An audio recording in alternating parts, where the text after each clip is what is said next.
Bienvenue sur notre blog Ursu et Eve. Donc aujourd'hui je suis en compagnie de Karen. Bonjour Karen. Bonjour, merci de m'avoir aujourd'hui. Merci à toi de nous recevoir. Donc nous sommes à la gym Titan qui se trouve au 87-82 boulevard Saint-Laurent. Donc Karen qui est justement fondatrice et propriétaire de ce gym.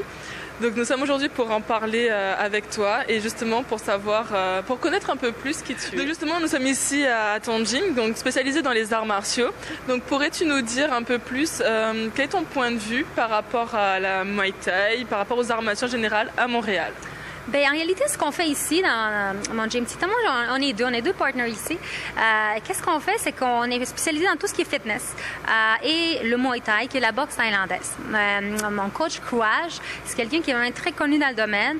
Il y a plusieurs combattants, qu'on dit en français, à la UFC. Okay? Alors lui, il s'occupe vraiment de tous les entraînements privés, de les coacher pour qu'ils soient prêts au combat. Fait que c'est un domaine qui grandit très vite à Montréal en ce moment, mais honnêtement, on est dans les top en ce moment, surtout avec Courage et tout ça. On est bien tombé en réalité parce que la UFC commence à être très connue, fait que ça attire beaucoup de monde, puis les gens ils ont soif d'apprendre c'est quoi le Muay Thai en réalité. En tout cas, félicitations pour ce projet. Donc par rapport à ton expérience professionnelle dans l'événementiel, pour nous, tu es vraiment une influence, tu es vraiment comme un modèle par rapport à ça. Donc Karen, quand tu as commencé dans l'événementiel, justement, qu'est-ce qui t'a sauté aux yeux? À quoi est-ce que tu t'es attendu et finalement qui a été différent pour toi? Et dans ce fait, qu'est-ce que tu recommencerais peut-être ou pas? Mais quand j'ai commencé, honnêtement, je m'attendais pas, je sais pas à quoi m'attendre, honnêtement. Ça s'est tellement fait tout seul que c'était pas comme si j'avais planifié que c'était ça.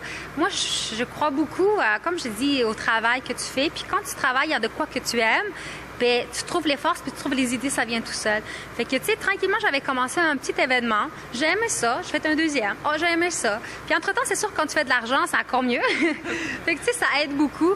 Mais de ma tante, c'est que je visais toujours à aller chercher le plus de personnes, le plus de clientèle. Puis surtout, j'étais une fille. Tu sais, une fille promotrice, à mon temps, il y en avait beaucoup. À l'heure actuelle, avec les réseaux sociaux, comment est-ce que se redéfinit le domaine de l'événementiel pour toi? Bien, c'est sûr que ça change beaucoup. Honnêtement, quand j'ai commencé dans les événements, Facebook venait juste de commencer.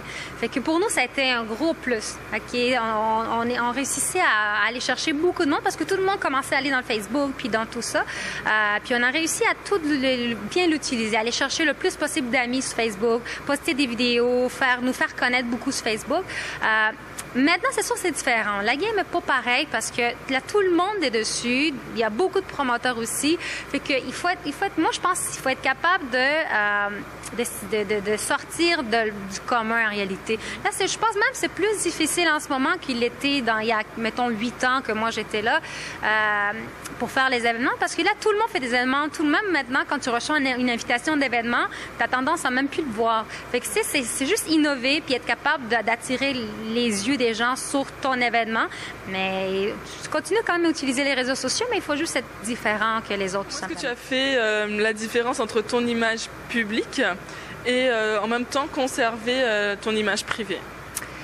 Je t'avoue que je l'apprends maintenant, plus qu'avant. C'est plus avec le temps que tu t'apprends que tu peux pas nécessairement, les gens ne peuvent pas nécessairement savoir ta vie privée. Tu sais, si tu as un chum ou tu es marié ou tu as ci, tu as ça, t'es mieux de le garder pour toi. Puis le reste public, mais t'as pas besoin de mentir, c'est juste que les gens n'ont pas besoin de savoir nécessairement. Okay? Je t'avoue que maintenant, je suis beaucoup plus réservée que je l'étais avant, mais ça, c'est avec le temps que tu apprends tout simplement. Parce que quand tu es jeune, tu es en amour, tu veux le montrer à tout le monde, puis c'est la belle vie, mais plus tu le gardes pour toi, c'est à toi. Même sur mon Facebook, vous allez voir, j'ai rien qui va afficher sur mon Facebook. Mon Facebook en ce moment, c'est Titan, le sport, le Muay Thai, puis ça se résume à ça. Très bien, en tout cas, merci beaucoup Karen pour tes conseils, pour ta présence et de nous avoir accueillis aussi chaleureusement. Donc on retrouve Karen très bientôt, donc au Titan, au 87-82, au boulevard Saint-Laurent. Merci encore Karen. Merci beaucoup, ça me fait plaisir.